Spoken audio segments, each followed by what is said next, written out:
en esta lista cronológica tenemos del lado derecho, en la columna que dice Biblia, tenemos aproximadamente los libros de la Biblia en los cuales está relatada la época de la cual estamos hablando. La división no es una división matemática, pero es bastante exacta. En la columna del extremo izquierdo están las épocas arqueológicas. Los arqueólogos en todo el mundo acostumbran a dar nombres de metales y también de piedra en las épocas prehistóricas, pero en las épocas históricas, después del descubrimiento de la escritura, los arqueólogos acostumbran a dar nombres de metales. En lo que respecta al estudio nuestro, lo relevante es la época del bronce y la época de hierro. La época del bronce se acostumbra a dividirla en varias divisiones. En lo que respecta a nuestro estudio en este curso, lo importante es la última parte del bronce tardío, que se acostumbra nombrarlo por sus siglas en inglés, LB, Late Bronze, y es la época del bronce tardío, llamada bronce tardío por los arqueólogos, por los historiadores, es llamada la época cananea, porque lo que ellos encuentran en la tierra de Canaán en esa época está aceptado por todo el mundo, que esa es la cultura cananea y que corresponde a las ciudades cananeas que según la Biblia las tribus israelitas encontraron en esta tierra cuando llegaron aquí, ¿sí? Es decir, que hay una correspondencia entre el bronce tardío y la cultura cananea. Aproximadamente, las fechas no son exactas, aproximadamente a fines del siglo XIII, antes de nuestra era. Todo lo que digo ahora es antes de nuestra era, ¿sí? Antes de Cristo. Por supuesto, el signo menos aquí nos marca que estamos hablando antes de nuestra era. A fines del siglo XIII, comienza la época del hierro, la época del hierro 1, que corresponde a lo que los historiadores llaman la época de la conquista y el asentamiento, es decir, el relato de la conquista de la tierra de Canaán y el asentamiento en ella a manos de las tribus israelitas, ¿sí? Y esta época, la época del hierro, termina aproximadamente en el 1000 antes de nuestra era. Las fechas aquí no son exactas, son muy líquidas. Y cuando nos adentremos vamos a ver que jamás los investigadores podrán fechar exactamente. Porque no es que de un día al otro pasaron de una época a la otra, no. Fueron los traspasos, visto tanto desde el punto de vista de la historia como desde el punto de vista de la arqueología, los traspasos de una época a otra no fueron de un día para el otro, sino que fueron muy, muy largos, duraron a veces varios siglos, ¿sí? Pero aproximadamente, muy a grosso modo, toda la lista esta es muy, muy a grosso modo. Aproximadamente en el 1000 empezamos, ¿sí? 1000 y algo, 1020 por ahí. Las tribus israelitas logran establecer un país, un reino, y de ahí comienza la época del hierro 2, lo que los arqueólogos llaman la época del hierro 2. Desde el establecimiento del Reino Unido, del cual que vio solamente 3 reyes, Saúl, David y Salomón, cuyas fechas son también muy líquidas, no son seguras. Recién después de la muerte de Salomón, en el año 928, recién ahí podemos establecer con un alto grado de certeza las fechas con exactitud, ¿sí? Con la muerte de Salomón en el 928, como todos ustedes sabrán, el reino se divide en el reino de Israel y el rey del norte y el reino de Judá en el sur. El reino de Israel existe en un periodo aproximadamente de unos 200 años hasta que es destruido por los asirios, y el reino de Judá en el 586, destruido por los babilonios de Nabucodonosor. Esas son las épocas que nos van a ocupar en este curso. Luego sigue el periodo babilónico y persa, que no sé si llegaremos a ellos. Lo que vamos a ver es lo que en general, muy a grosso modo, es lo que los arqueólogos llaman época del bronce tardío y época del hierro, hierro 1, periodo de asentamiento, hierro 2, la época del reino, con sus correspondientes relatos bíblicos que están escritos aquí. Por supuesto que los reyes, los nombres de los reyes que escribí acá no son todos los reyes que hubieron, ¿sí? Todos los reyes que hubo. Solamente elegí 4 que son más prominentes a mi punto de ver, pero por supuesto que no están, que aquí no están todos. Hasta aquí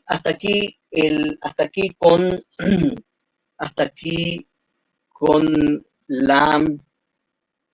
la lista cronológica, y ahora vamos a comenzar con nuestra clase propiamente dicha, y voy a ver acá. Vamos a empezarla con la continuación de la respuesta a una de las preguntas que ustedes me hicieron al final de la clase anterior. Al final de la clase anterior, una pregunta de un tema que yo no pensé tratarlo en este curso, pero si hay mucho interés, voy a dedicarle algunos minutos. Me preguntaron acerca del origen del idioma hebreo, ¿sí? Y yo expliqué,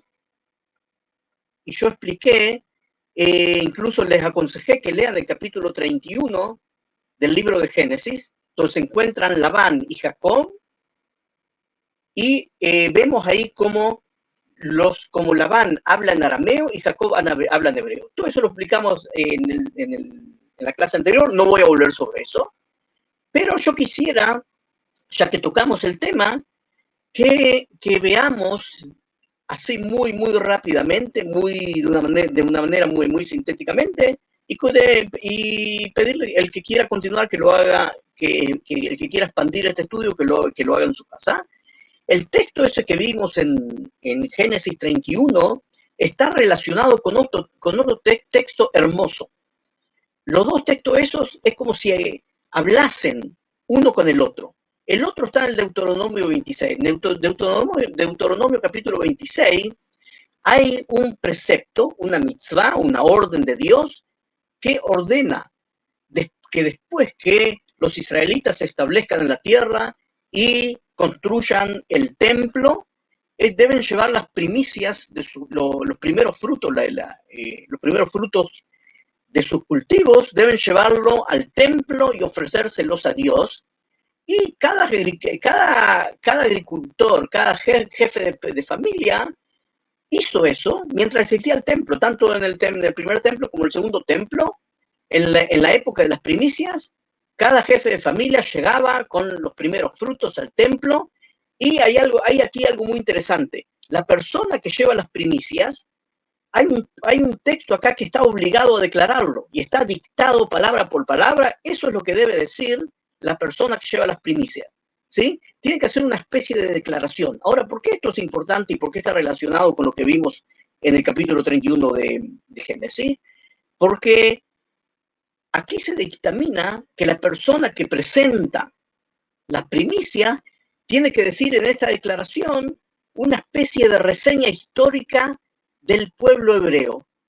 Y como ustedes sabrán, las sociedades tribales en todo el mundo las sociedades tribales tienen una especie de memoria histórica colectiva que muchas veces está hecha como un acordeón. O sea, ellos recuerdan en síntesis lo que realmente ocurrió durante mucho tiempo, o muchas veces al revés. Pero una especie de síntesis histórica que puede llegar muy lejos, siglos anteriores, y lo que la persona esta que llevaba las primicias declaraba es una síntesis. Y la síntesis dice así, es una síntesis de agradecimiento a Dios que llevó al pueblo hebreo en toda esta epopeya. Y dice así: cuando hayas entrado en la tierra que el Señor tu Dios te da como herencia y tomes posesión de ella, etcétera, etcétera, ¿sí?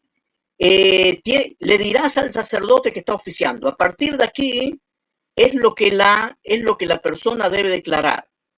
La persona debe declarar así: hoy declaro ante el Señor tu Dios que he entrado en la tierra que Él nos dio, tal como se lo juró a nuestros antepasados. El sacerdote tomará de tus manos la canasta y la pondrá frente al altar del Señor tu Dios. Entonces tú declararás ante el Señor tu Dios: mi padre fue un arameo errante y descendió a Egipto. No voy a leer el resto. En el resto está sintetizada la epopeya del pueblo hebreo, que fueron esclavos en Egipto, que salieron de ahí, que combatieron y que conquistaron la tierra de Canaán. Pero la frase que yo subrayé aquí, amigos, pongan cuidado, en la memoria histórica colectiva de esta gente, es que sus antepasados eran arameos, es decir, que hablaban uno de los dialectos arameos. Y esto, como dije, este texto está comunicado con el que vimos en la clase anterior. Ahora que hemos completado el tema vamos a seguir. Quisiera decir unas palabras antes de que sigamos viendo la diapositiva. Lo que vamos a hacer hoy, vamos a seguir nuestro relato, nuestra visita a la arqueología del siglo XIX y vamos a entrar al siglo XX. Y quiero recalcar algo. Lo que nos vemos aquí, por supuesto, es una síntesis muy corta de lo que hubo. Pero quiero recalcar algo. Todos estos estudiosos, con muy buena voluntad, que por más buena voluntad que tenían, Robinson y Wilson, los pocos que nombré aquí, eran estudiosos que tenían muchos estudios en cuanto a Biblia y en cuanto a idiomas, sobre todo después que se logró descifrar las dos escrituras antiguas, como lo vimos, etcétera. Pero los sistemas que usaban para excavar eran sistemas que no eran académicos, eran sistemas rudimentarios, eran sistemas que causaron grandes destrozos y una gran pérdida de información. Es muy lamentable. No vamos a ganar nada con ponernos con lamentarlo ahora, pero tenemos que ser conscientes de que una inmensa cantidad de información se perdió porque las excavaciones que se realizaron a fines del siglo XIX y principios del siglo XX se realizaban de la siguiente manera. Se tomaba mucha mano de obra, la mano de obra era muy barata, contrataban a tribus beduinas, que para los europeos contratarlos a ellos era muy barato, cientos y cientos de personas que excavaban sin ningún sistema, ¿sí?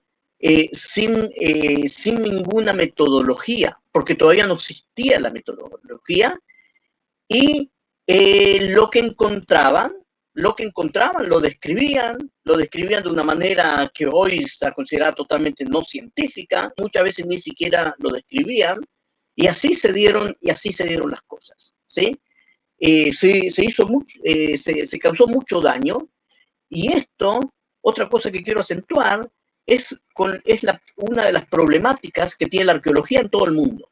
La arqueología es una ciencia que destruye las evidencias. Cuando un arqueólogo comienza a excavar, lo que él excava y saca fuera de la colina artificial que la llamamos Tell, ¿sí? Eso no vuelve a estar más. Si él la sacó de una manera incorrecta o no observó lo que había, esa información se perdió. Y cuando no observa el contexto de las cosas, o sea, cómo está relacionada cada pared con cada utensilio, con cada vasija de arcilla, con todo lo que ve, sobre todo con la estratigrafía de la cual vamos a hablar en unos minutos, si no pone mucha atención en eso, la destrucción la información se pierde, se destruye. Es un problema muy grave con todas las excavaciones arqueológicas que se realizaron en el pasado en todo el mundo. Y también cuando hoy en día las cosas no se hacen de una manera científica. Quiero dedicarle unos minutos a la persona que es considerada el padre de la arqueología moderna en nuestra zona, pero la metodología que él descubrió y que él sintetizó es la metodología que forma la base de la arqueología hoy en día en todo el mundo.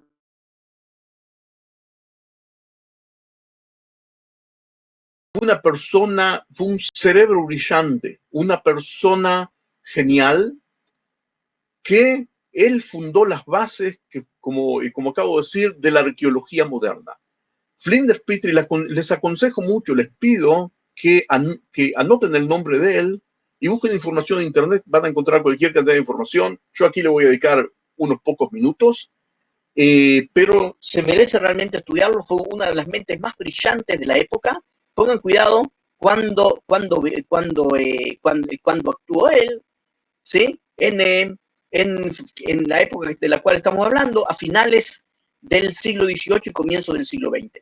Flinders Petrie fue enviado él era británico, fue enviado a Egipto para medir las pirámides. Las pirámides son algo imponente, siempre estuvieron al descubierto, no había que excavarlas, y los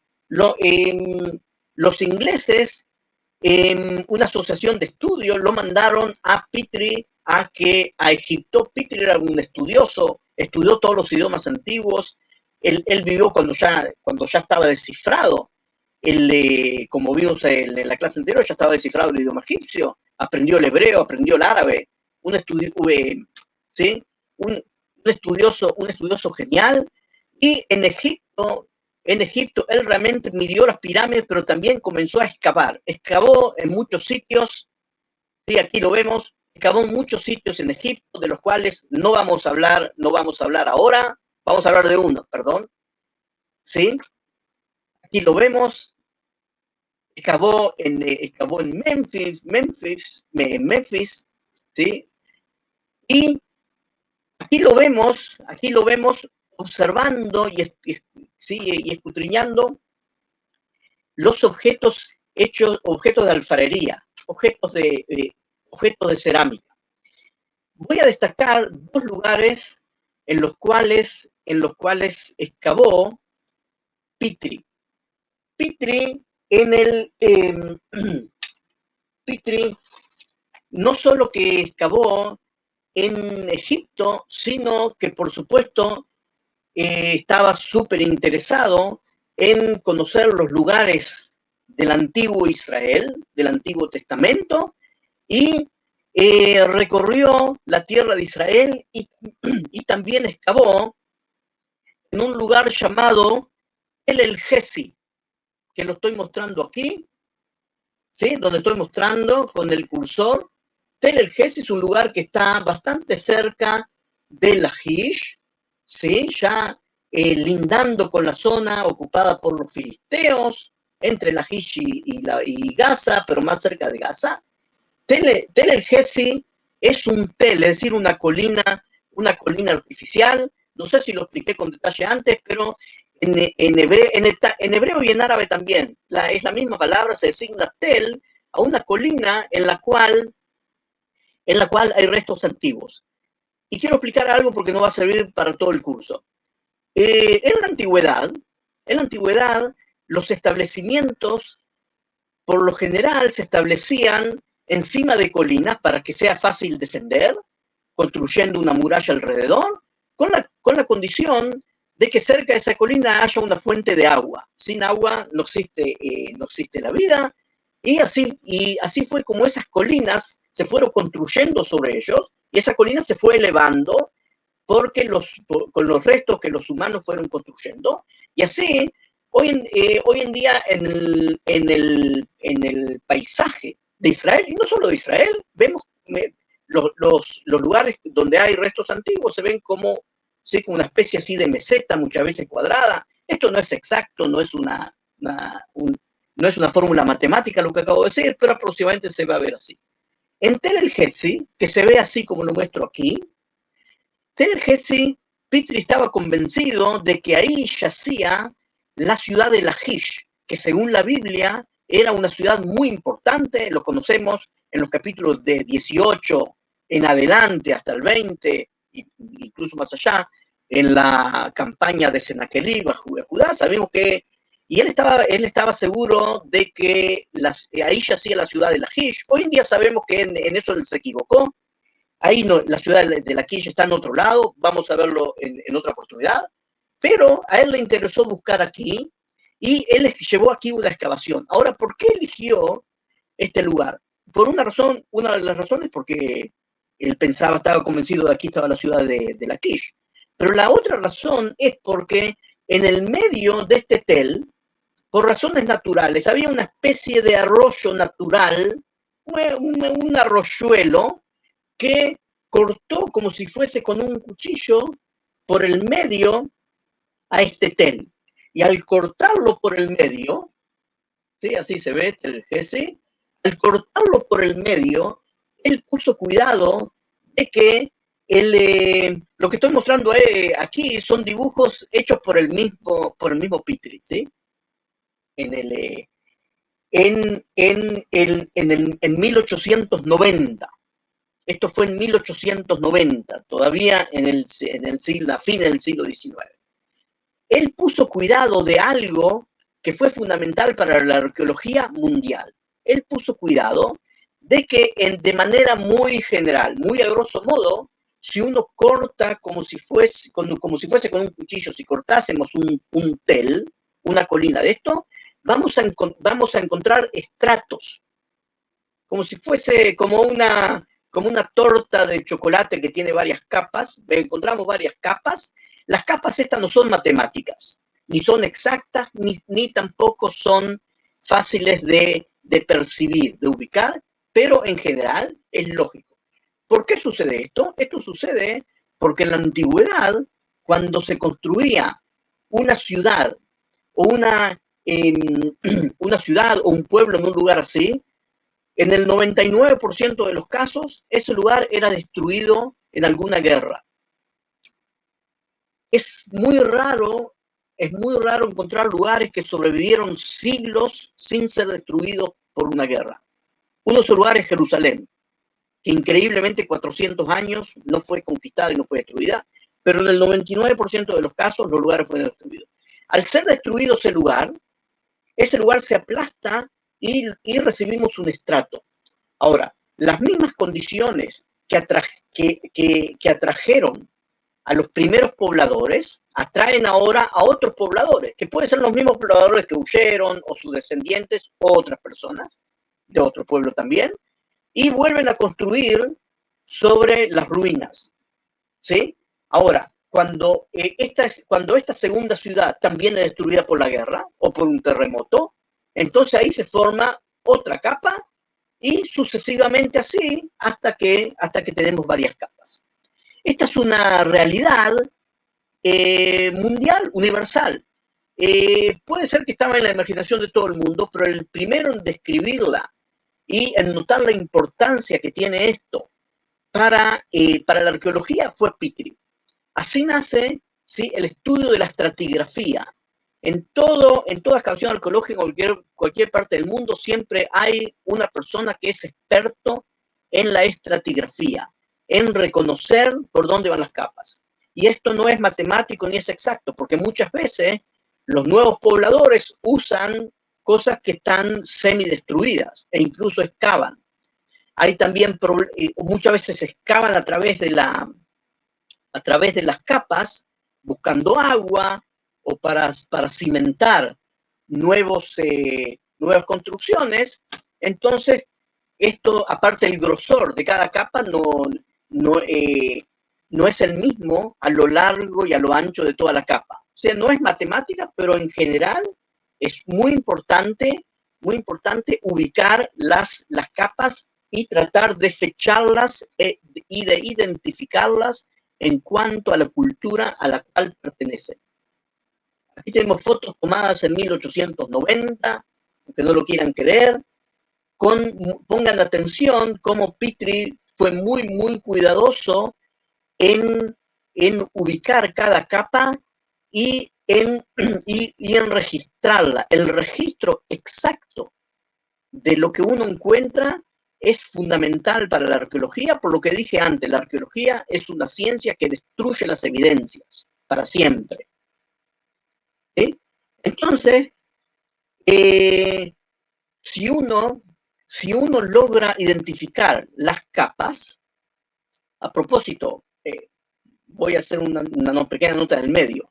Puede ser que yo lo que diga ahora sea un poco aburrido, pero tiene una importancia fundamental, porque cuando lleguemos dentro de 3 o 4 clases a las grandes discusiones que existen en la arqueología bíblica, entre los minimalistas o los maximalistas, etc., ustedes van a ver de que las grandes discusiones son por esto, porque un investigador dice que tal capa o tal estrato es del siglo X y el otro dice no, es del siglo IX.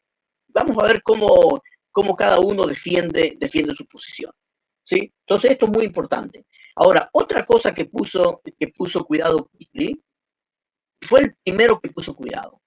Él dijo, nosotros debemos aprender a reconocer los utensilios que se utilizaban en cada época, sobre todo la cerámica. La cerámica tiene una importancia cardinal. Él fue el primero que lo dijo y lo que él dijo sigue vigente hasta hoy en día. ¿Y esto por qué? Porque él puso cuidado de que, antes que nada paro aquí y hago una aclaración. De todos los utensilios que se usaban en la antigüedad, muchísimos de ellos estaban hechos de materiales perecederos. Los materiales perecederos son los materiales que vienen del mundo vegetal y del mundo animal, hechos de hueso, hechos de madera, era gran parte de los utensilios, pero en el 99% de los casos no se conservan, porque por lo menos en nuestra zona tiene una humedad que hace que todo eso no se conserve y se pierda, ¿sí? Ahí se pudre, se desmorona y se pierde. Lo que queda, por lo general, son los utensilios que están hechos de materiales no perecederos. Y la arcilla es uno de esos materiales. Los excavadores encuentran miles y miles, decenas de miles de piezas de arcilla, de alfarería, por lo general rotas en pedazos, después tratan de armarlos, ¿sí? Por eso es que tiene tanta importancia. Es la primera razón por la cual tiene importancia. La segunda razón por la cual tiene importancia, ahora vuelvo a retomar el relato de Petrie. Petrie puso cuidado de que la alfarería evoluciona. Es decir, si un determinado pueblo, llamémoslo pueblo X, ¿sí? Los alfareros de ese pueblo hacen, digamos, 20, 30 tipos de objetos de arcilla. Los nietos de esos alfareros, ¿sí? Por lo general los oficios se pasaban de generación en generación en mi familia, los nietos de esos alfareros lo iban a hacer como sus abuelos, pero un poco distinto. Iban a evolucionar un poco. Es una ley que funciona, es cierta para todo el mundo. Lo que digo ahora se usa en la arqueología de los mayas, de los aztecas, de China, de lo que ustedes quieran. Y el primero que sintetizó estas leyes fue Petrie y lo hizo en Tel el Gezi. Entonces, lo que hizo Petrie es empezar a construir tablas. ¿Perdón? ¿Sí? Aquí vemos. Sí se ven por lo que cuando uno visita los lugares de trabajo de los arqueólogos después de la excavación, por lo general las mesas están llenas de lugares así, de objetos así, como ustedes ven, están reconstruidos. Hay gente que es especialista, son gente que tiene una paciencia casi sobrehumana, ¿sí? y logran reconstruir los antiguos. Entonces le dijo que nosotros debemos, y él comenzó con eso, en hacer tablas de objetos de arcilla y fecharlas. ¿Cómo fecharlas? Por ejemplo, si en esa misma capa estratigráfica se encontró, por ejemplo, el sello de un faraón, y en esa época ya sabíamos todas las líneas de los faraones porque se fueron conservadas, entonces sabemos que esos objetos de arcilla se hacían en el siglo XV, ¿sí? Y así se fueron construyendo tablas. Lo que vemos aquí son las tablas, las primeras tablas que se empezaron a hacer en la época de Pitri, ¿sí? Muchas veces se encuentra alfarería importada de la zona de Grecia. Y como en Grecia se logró fechar, porque hay determinadas capas allí que están fechadas por erupciones volcánicas o por terremotos o por otras cosas, ¿sí? Uno puede entrecruzar la información y hacer un fechado entrecruzado entre Grecia, Egipto y Israel. Y así con estas tablas se comenzó a construir. Son tablas que hoy en día son mucho más ricas y todas las estudiamos y llegaron a un tal perfeccionamiento que hoy en día sabemos distinguir no de siglo a siglo, sino incluso hasta décadas, porque la alfarería después, digamos, de 40, 50 años ya se ve diferente. Muchas veces es en pequeños detalles. Y muchas veces hay diferencias regionales, pero esto es una de las herramientas fundamentales que tienen los arqueólogos tanto para identificar culturas como para fechar. ¿Por qué para fechar? Porque, por ejemplo, fijémonos, si en el tel número 1 logramos distinguir estos diferentes estratos y en cada uno de ellos encontramos diferentes tipos de alfarería y la sabemos fechar, porque encontramos aquí sellos egipcios, otras cosas de las cuales ahondaremos en ellas más adelante. Si vamos después al tel número 2, ahora el tel número 2 tiene una estratigrafía diferente. Por ejemplo, aquí arriba tiene un estrato que no existe en el 1, pero no importa. Vemos que el segundo estrato de él tiene la misma cerámica, la misma alfarería que el estrato superior en el número 1. Entonces, podemos determinar que el estrato segundo desde arriba del tel número 2 pertenece a la misma cultura y tiene la misma fecha que el número 1. ¿Sí? Podemos entrecruzar. Cada tel tiene otra historia. Hubo tels que estuvieron ocupados en el siglo VIII y después fueron abandonados, y otros que fueron también en el siglo VIII, pero después también es en el VI, ¿sí? Y así vamos entrecruzando y así la información se va entrecruzando. Y todo esto lo descubrió y comenzó a establecerlo Pitri en el Gezi.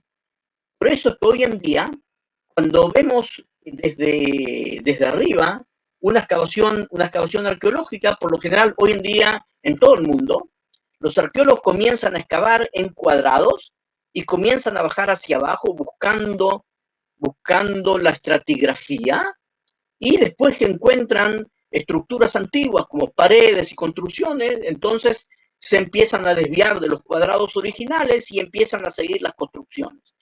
Y, por supuesto, perfeccionando, hoy en día la arqueología se perfeccionó muchísimo, pero la base la estableció Pitri. Siguiendo la base de él, se tiene mucho, antes de destruir algo, antes de sacar algo, se fotografía y se dibuja y se registra todo, absolutamente todo lo que se encuentra, para no perder información, como se hizo a principios de camino. No se puede hablar de Pitri, no se puede hablar de Pitri sin recordar dos grandes descubrimientos que hizo que él realizó en Egipto y que lo volvieron famoso. Como podrán ver, la excavación de él en Tel el Gezi y los dos grandes descubrimientos en Egipto son están entre las bases de la arqueología de esta tierra hasta hoy en día. Vamos a dedicarle 5 o 10 minutos a los descubrimientos de Petrie en Egipto, porque están directamente relacionados con la tierra de Israel, ¿sí? Veamos, hagamos una visita virtual muy rápida, relámpago a Egipto. El antiguo Egipto se veía en el Bajo Egipto y en el Alto Egipto. El Alto Egipto está en el sur, ¿sí? Los egipcios miraban hacia el sur. Los egipcios, hay algo también que es importante que lo sepamos. El hecho de que nosotros construyamos mapas e imaginemos el mundo con el norte hacia arriba es una visión europea. Es una visión europea que se implantó en todo el mundo y fue aceptada en todo el mundo, pero no es necesariamente así. Desde el punto de vista, perdón. Desde el punto de vista de la lógica, el globo terráqueo podríamos darlo vuelta y poner el sur arriba, o de otra manera. ¿Por qué digo que es importante que lo sepan? Porque en el mundo antiguo del cual hablamos, los pueblos que vivían aquí en esta zona no veían, no se imaginaban, cuando se imaginaban. Hoy en día nosotros, cuando cerramos los ojos y nos imaginamos el mapa, todo el mundo, ¿sí? Todo el mundo pensamos con el norte arriba.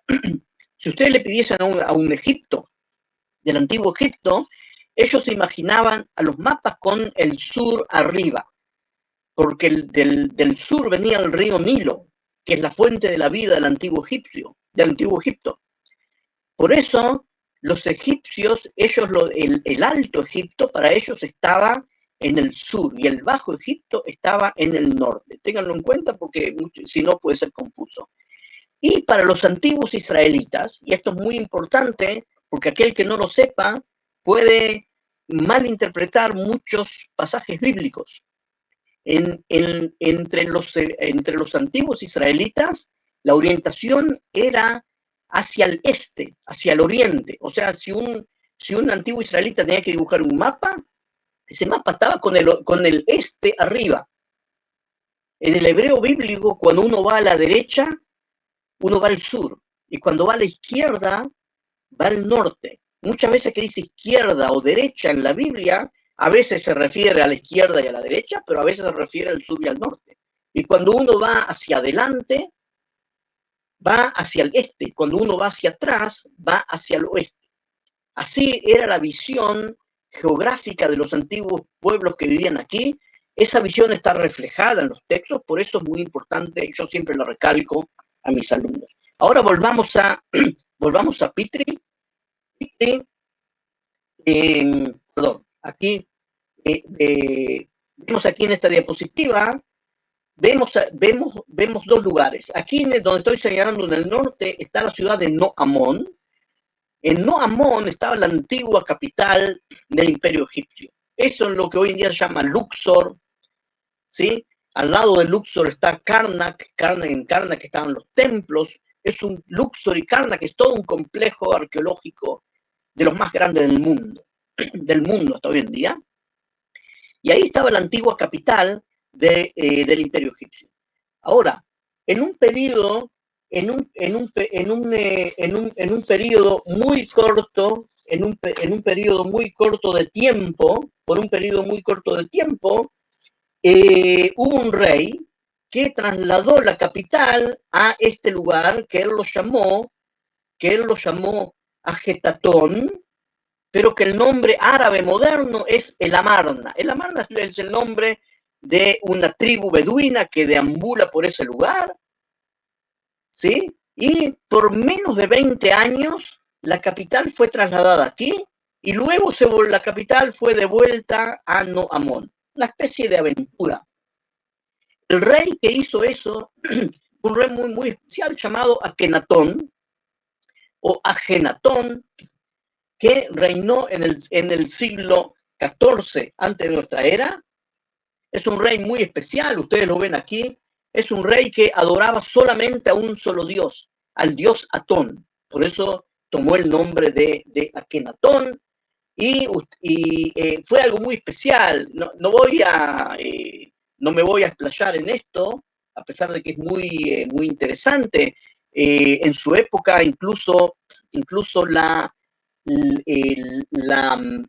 arte cambió, ¿sí? Como ustedes ven aquí, el faraón tiene un cuerpo, incluso hay quien dice que un poco afeminado. Los faraones, por lo general, fueron retratados con un cuerpo perfecto, musculosos, perfectos. Estamos seguros que en la realidad no lo eran, pero siempre eran así. En cambio, aquí fue en el arte de El Amarna, las personas son retratadas de una manera más natural y realista. Adelante, aquí lo vemos aquí, adorando a su único Dios, ¿sí? Y este señor, ¿sí? Vivió en una época en que Egipto tenía poder sobre la tierra de Canaán, y aquí en el Amarna, se encontraron las famosas cartas de El Amarna. No me voy a explayar demasiado, les tiro el nombre para que lo busquen en internet, ¿sí? Vamos a hacerlo rápido. Se encontraron más de 380 cartas escritas, la mayoría en acadio, que era el idioma internacional, y resulta que estas cartas eran un intercambio de cartas diplomáticas entre el rey de Egipto y los reyes cananeos de las ciudades-estado de Canaán. Documentos increíblemente importantes, y los primeros en encontrarlos fueron los beduinos que deambulaban ahí. Pero Petrie llegó ahí, excavó el lugar y encontró más de 20 de estas cartas. Con una importancia muy grande, porque cuando un arqueólogo excava, él sabe fechar exactamente y relacionar lo que encuentra con las demás cosas que existen ahí. El segundo gran descubrimiento es algo que no lo voy a mostrar ahora, hoy no vamos a tener tiempo, pero ustedes lo pueden ver en una clase que di en el curso anterior, el curso acerca de la conquista de Canaán, la famosa estela de Merneptah. La famosa estela de Merneptah, donde por primera vez está registrado el nombre Israel. La persona que la descubrió fue Petrie. Petrie excavó y descubrió cartas de El Amarna y descubrió la estela de Israel. No solo que la descubrió, logró descifrarla y puso cuidado de lo que dice ahí, ¿sí? Lo que dice ahí es el nombre de Israel y lo relacionó de inmediato. Increíble la contribución de este hombre. Vamos a seguir adelante.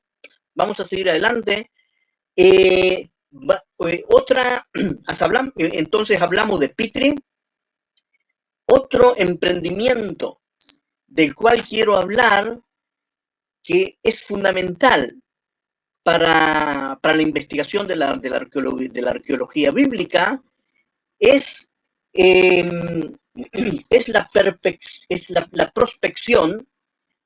La prospección, ¿qué es prospección? Prospección es un reconocimiento de terreno que se hace, que se lo hace hasta hoy en día. ¿Qué quiere decir? Quiere decir que los arqueólogos van en el terreno sin excavar. El terreno donde nosotros sabemos que existían culturas antiguas, van caminando y registrando todo lo que ven. No solo registrando todo lo que ven, sino también registrando los nombres antiguos que se conservaron. ¿Sí? Eso se llama prospección. Ahora, aquí, entre los años 1872 y 1877, a fines del siglo XIX, los ingleses recibieron permiso de los turcos que dominaban aquí para hacer una prospección en toda la tierra de Israel, y la prospección que hicieron, amigos, fue extraordinaria. Y hoy en día es una de las herramientas que tenemos para localizar los lugares antiguos que figuran en la Biblia.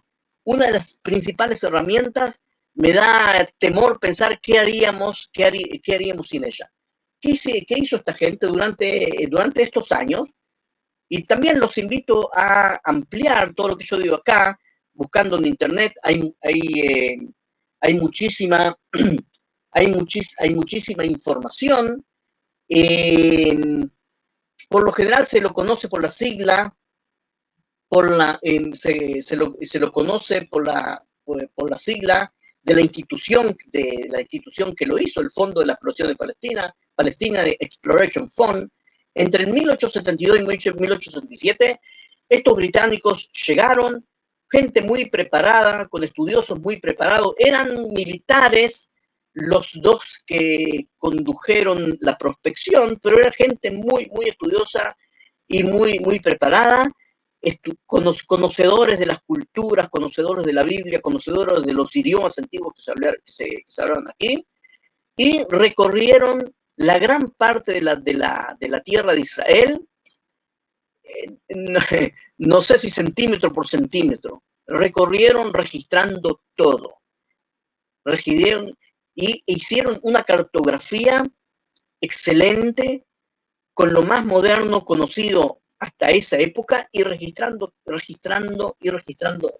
todo, ¿sí? En 26 hojas, lo que llaman en inglés sheet, realmente no son hojas, son 26 grandes mapas, que ahora les voy a mostrar por lo menos una de ellos, divididos, por supuesto, en cuadraditos, y en los cuales ellos registraban exactamente, sobre todo buscando vestigios antiguos, restos de construcciones antiguas, y lo más importante, para mí lo más importante, es de que en cada lugar ellos preguntaban a los lugareños, sobre todo a los beduinos que deambulaban aquí.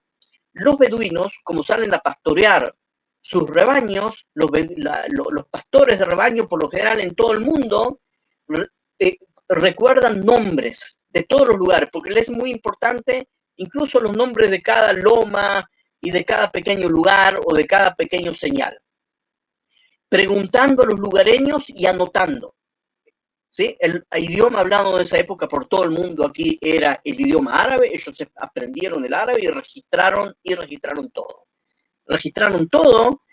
¿Y por qué esto es tan importante? Porque la mayoría de los nombres que ellos registraron se perdieron con el tiempo. 50, 60 años después ya nadie los recordaba. O sea, es como una especie de fotografía aérea que ellos tomaron con decenas de miles de nombres, muchos de ellos, escuchen bien, muchos de ellos nombres de lugares registrados en la Biblia.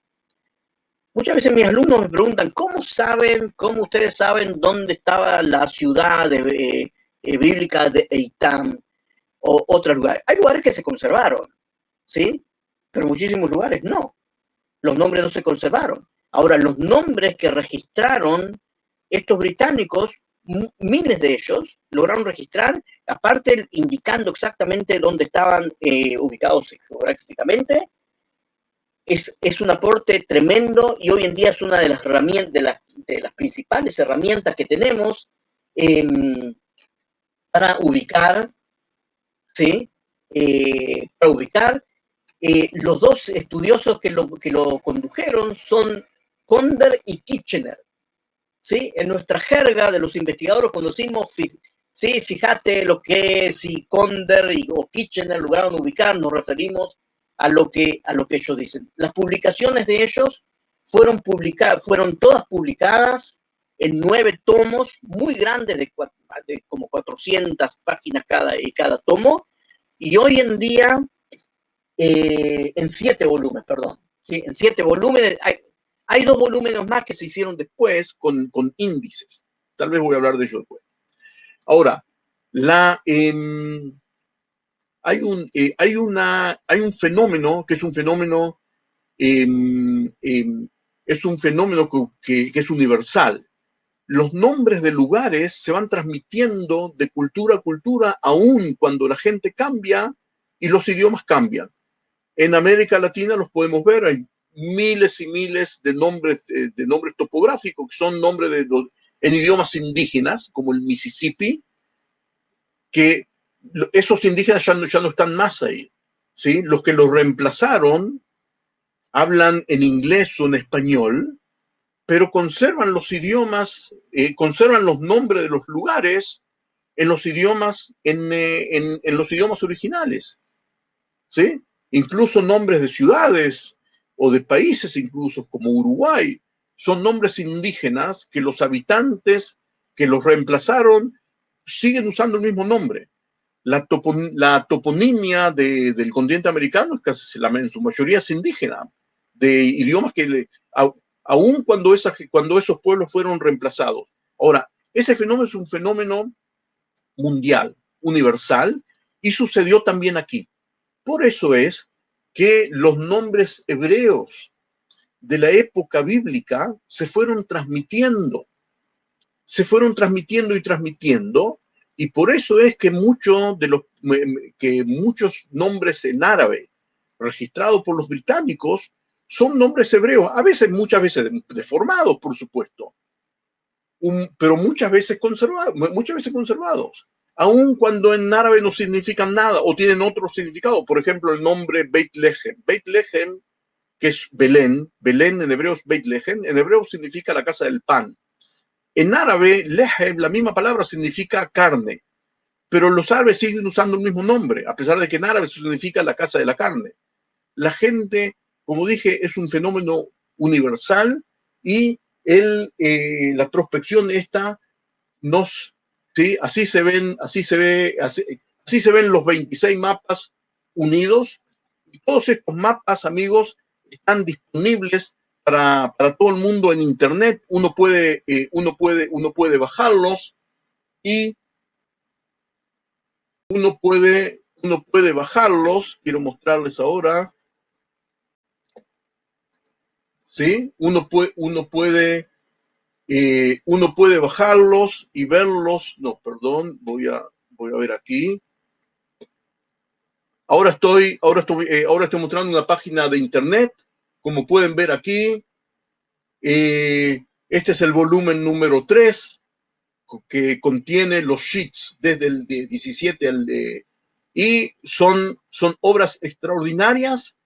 O sea, cuando los arqueólogos hoy en día discuten si un tel es determinado sitio o otro, por lo general en la discusión ustedes van a escuchar qué es lo que vieron ¿sí? en la prospección, en esta prospección. Y como pueden ver aquí, ellos incluso dibujaron y relataron con palabras y ubicaron de una manera muy, muy exacta en el mapa. E incluso tomaron a veces fotografías. Tomar fotografías en aquella época era algo muy, muy incipiente, pero así lo hicieron con una exactitud que realmente provoca admiración. Después de,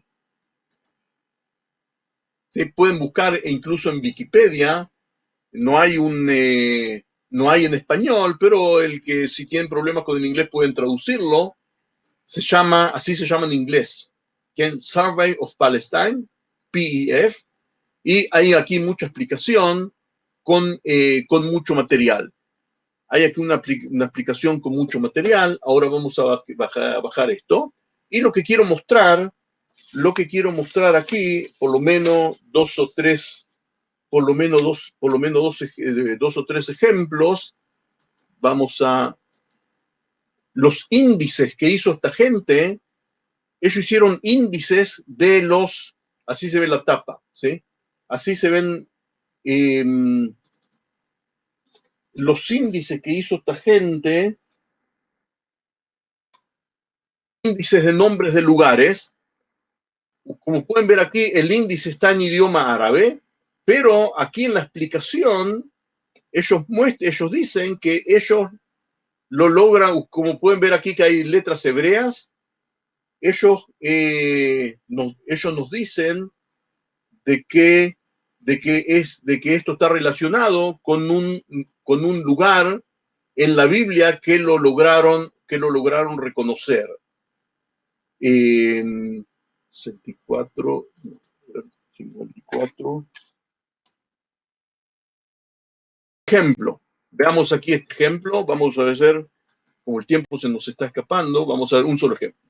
Por ejemplo, ellos escucharon de los locales de que hay, un lugar se llama Semería, y lo identifican, dice, muy puede ser de que ese lugar sea el lugar llamado Shimron Merón, que está, que está recordado en Josué capítulo 12. Y muchísimas veces ellos tienen razón. Muchísimas veces ellos no acertaron, pero el registro que ellos hicieron aquí en esta columna es algo que como ya lo dije varias veces, tiene un valor increíble. Hace muy pocos años yo publiqué, tuve la alegría, puedo decir también un poco el honor, logré reubicar o reconocer en lugar de un valle que está descrito en la Biblia, en el libro de las Crónicas, y logré reubicarlo, y el artículo ese se lo di a Moriah para que lo cuelguen, ustedes lo pueden bajarlo, leerlo, traducirlo, hagan lo que ustedes quieran. Logré reubicarlo haciendo un estudio entrecruzado paleográfico con un sellado que encontraron ahí en el lugar, con el relato bíblico y también con la ayuda de los nombres registrados por los británicos hace más de 100 años.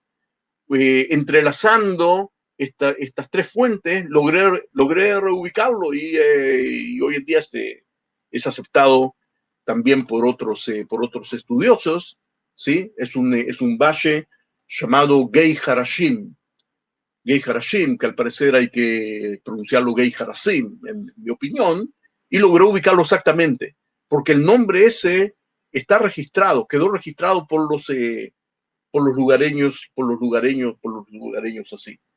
Ahí, perdón. Después después de la publicación, de esta gente, estudiosos modernos hicieron más índices. Es decir, hoy en día nosotros trabajamos, lo que estoy mostrando aquí es un documento que también es toda esta información está libre por internet. Está libre por internet. Si quieren esto también, este PDF también si les interesa, lo puedo mostrar. Se han tomado todos los nombres en árabe y en hebreo y en inglés y se los han entrecruzado de tal manera que yo hoy en día puedo buscar siguiendo los nombres hebreos o puedo hacer una búsqueda según los pasajes bíblicos. Uno hoy en día la vida en ese sentido es más fácil, ¿sí? Con estas herramientas que tenemos, ¿sí? Podemos ubicar. Vamos a ver por lo menos un ejemplo. Por ejemplo, aquí, ¿sí? Vamos a aumentar, por ejemplo, aquí, ¿sí? Ellos encontraron un nombre que Ain Helwe en árabe, que ellos dicen que probablemente es Abel Meholá, que es un lugar que está registrado en la Biblia. Y son lugares que estaban en ruinas, pero el nombre se conservó. Como les dije, esto es una herramienta muy importante.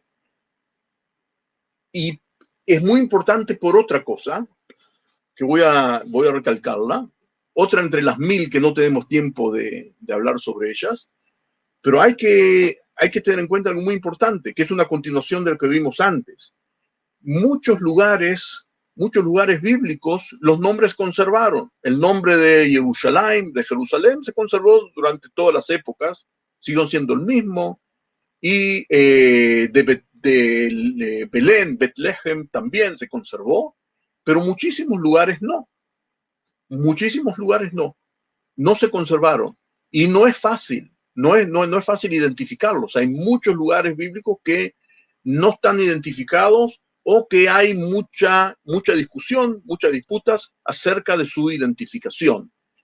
E incluso lugares que son muy importantes, lugares muy grandes. Por ejemplo, la ciudad cananea más grande, como dice el libro de Josué en el capítulo 11, que es la cabeza de todos estos reinos, realmente la ciudad, hoy en día hay un consenso de un 100%, ¿dónde está ubicada la ciudad de Hatzor? Hatzor, o en hebreo Hatzor, hay un consenso de un 100% entre los estudiosos dónde está ubicada. Vamos a verla en una de las clases futuras, pero en ese lugar donde hay un consenso, en el lugar ese no se conservó el nombre de Hatzor. Ese nombre se perdió con el pasar del tiempo.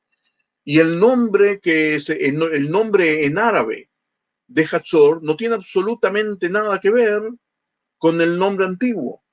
Es decir, que aún lugares que en la antigüedad eran muy, muy importantes, los nombres no se conservaron. No se conservaron. En ese caso, por ejemplo, el trabajo de los británicos no nos pudo ayudar. Tenemos que usar otras herramientas, ¿sí? La segunda ciudad de importancia de Judá, como dijimos, era Laquish. En el lugar en el cual hay un consenso de un 100, no sé si un 99% entre todos nosotros, de que el antiguo Laquish está ahí, en ese lugar el nombre Laquish no se conservó.